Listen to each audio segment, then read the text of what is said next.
जय हिंद साथियों, मैं नज़ाकत अली कंभौर, जिला बिजनौर, उत्तर प्रदेश, आपकी दुआ और आशीर्वाद का तलबगार, आपका भाई बेटा। साथियों, मैं शुक्रगुजार हूँ तमाम भारतवासियों का, जिन लोगों ने, चाहे वो सियासी रहे हों, सामाजिक रहे हों या तमाम और आम लोग रहे हों, जिन्होंने पंजाब में जो आपदा आई है वहाँ के लोगों के लिए चढ़ बढ़कर हिस्सा लिया, और यही इंसानियत का तकाजा है। मैं सैल्यूट और सलाम करता हूँ उन भाइयों को जिन्होंने 100 रुपए से भी अपनी मदद की है, और करनी भी चाहिए, जिसकी जैसी हैसियत थी वो। पर मैं यहाँ एक चीज आप लोगों से कहना चाहता हूँ, हम लोगों के अंदर एक कमी और है। लोग चंदा इकट्ठा करते हैं किसी भी सहायता के नाम पर। चंदा इकट्ठा करने वाला कोई और होता है, वो हम जैसे आप जैसे लोग होते हैं, मोहल्ले के, गांव के, शहर के। मगर कुछ राजनीतिक चमकाने वाले लोग और कुछ उन्हीं के समर्थक, बाकायदा मैंने देखा है गाड़ियों को झंडी दिखाते हुए, जबकि उनका कोई सहयोग नहीं, सिर्फ फोटो खिंचवाने का सहयोग रहा। अफसोस है, उन एक आदमी उनकी तारीफ करता है फिर। मतलब पूरे मोहल्ले ने, आवाम ने चंदा दिया और एक आदमी तारीफ कर रहा, जिम्मेदार आदमी, कि इन साहब के उससे, और फोटो खिंचवाया जा रहा है, उसको वायरल किया जा रहा है। वहां आपदा आई, वहां के लोगों को परेशानी आई, सबकी जिम्मेदारी थी उनकी मदद की जाए, वहां नहीं कहीं भी आए।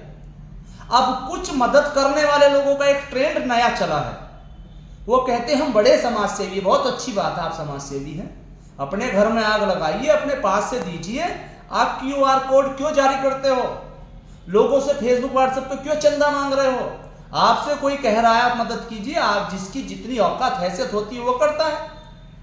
QR कोड लेकर तमाम लोगों से पैसा इकट्ठा कर कर वो लोग लग्जरी गाड़ियों में घूमते हैं, शिमला घूमते हैं, मसूरी घूमते हैं, नैनीताल घूमते हैं, और पता नहीं कहां कहां घूमने जाते हैं, और क्लब के कुर्ते और पजामे पहनते हैं। मुझे इस चीज का अफसोस नहीं, क्लब कुर्ता पजामा पहन रहे हैं।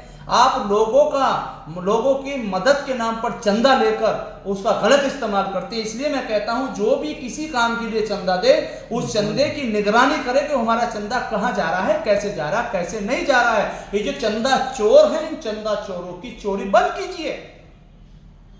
कोई कहेगा जैसे रमजान आ जाता है कि रमजान अफ्तारी के नाम पर हमें किट बांटनी है, 1 किलो चीनी, 1 किलो चावल देंगे, थोड़ा सा और कुछ सामान देंगे, 2 खजूर देंगे, 1 केला देंगे, किट बांटते, ऐसे फोटो खिंचवाएंगे जैसे संभल में पाठ रखकर आ रहे हो, और बेइज्जत करते हैं उस देने वाले को। अरे वो तुमसे मांग रहा है क्या? अगर देने का ही इतना शौक है तो तलाशो कौन किस चीज का जरूरतमंद है, उसको दो।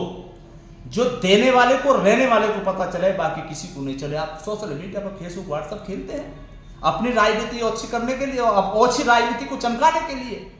सैल्यूट करता हूं और सलाम करता हूं मैं शाही इमाम पंजाब आली जनाब मौलाना उस्मान लुधियानवी साहब को, और सैल्यूट और सलाम करता हूं मैं कपूरथला जिले का कस्बा सुल्तानपुर लोधी और वहां की निर्मल कुटिया के गद्दी नसी आली जनाब राज्यसभा सांसद बाबा सिच्चेवाल जी से, जिन दोनों लोगों ने अगुवाई कर वहां जो हमारा आपका सामान पहुंचा, उस सामान को सही दिशा और दशा में पहुंचाने का काम किया है।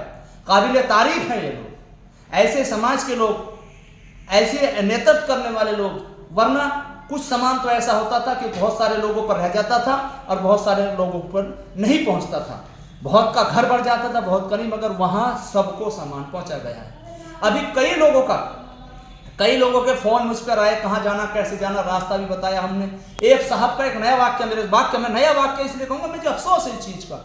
मुझसे बोले, फोन आया मुझ पर, कहा कि भाई इनको सामान ले जाना। मैंने कितना सामान है? उन्होंने मुझे बताया कि 6-7 कुंटल सामान हमारे पास सारा है। मैंने कहा एक छोटा हाथी कीजिए, 2 लोग हाथी वाले रहेंगे, 2 लोग आप बैठ जाइए और सामान लेकर फला जगह पहुंच जाइए, वहां से आपको रुख मिल जाएगा। मगर वो साहब उस सामान को 3 लग्जरी गाड़ियों में लेकर गए। यहाँ बिजनौर सरजमी से गुरदासपुर, पठानकोट और जो तमाम फिरोजपुर जिले हैं वो 500 से 600 किलोमीटर पड़ते हैं। उन लग्जरी गाड़ियों में अगर अपना भी तेल डलवाया होगा, टोल टैक्स वगैरह सब कटाएंगे, तो एक गाड़ी का खर्चा 30,000 रुपए आता है। आपने 3 गाड़ियों में 30,000 रुपए खर्च किया। ऐसे तमाम लोग हैं जो सिर्फ वहां पिकनिक के हिसाब से जा रहे हैं, बड़ा कुर्ता कड़प का पहन के। अरे वहां तो वैसी आफत आई हुई है, और आप सोशल मीडिया पर अपनी सियासत चमकाने का काम कर रहे हैं। और मैं गारंटी से कहता हूं, कुछ लोग आकर अब प्रधानी का चुनाव लड़ेंगे, जिला पंचायत का चुनाव लड़ेंगे, और जो बड़े चुनाव होंगे वहां चुनाव में उस मदद के नाम पर वोट मांगने का काम करेंगे। इस तरह का काम अगर कोई आदमी करता है तो उसको करारा जवाब दीजिए। और ऐसे फर्जी राजनीति करने वाले और फर्जी समाज सेवियों को करारा जवाब दीजिए। मैं आपकी दुआओं का आशीर्वाद का तलबगार आपका भाई बेटा। मेरा मकसद किसी के मान सम्मान में ठेस पहुंचाना नहीं था। मेरा मकसद था सही बात को कहना और सही बात आप लोगों तक पहुंचाना। और मैं आपको भी कहता हूं कि आप लोग जागो। भारत के संविधान ने और कानून ने हमें अधिकार दिया अपनी बात सही तरीके से लोगों तक कहने का। मैं चाहता हूं मेरी इस वीडियो को आप ज्यादा से ज्यादा लोगों तक शेयर करें ताकि सब तक पहुंचे। और ये जो चंदा चोरी के नाम पर लोग मटर मस्ती काटते हैं और मटर मस्ती खाते हैं और बड़ा ऐश परस्ती से रहते हैं और बहुत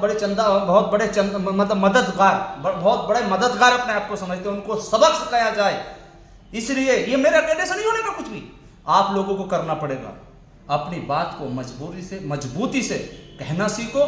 बात सबकी सुनी जाती है और कोई नहीं सुन रहा तो कम से कम मैं अपनी बात को कह रहा है, ये तो मुझे सुकून है।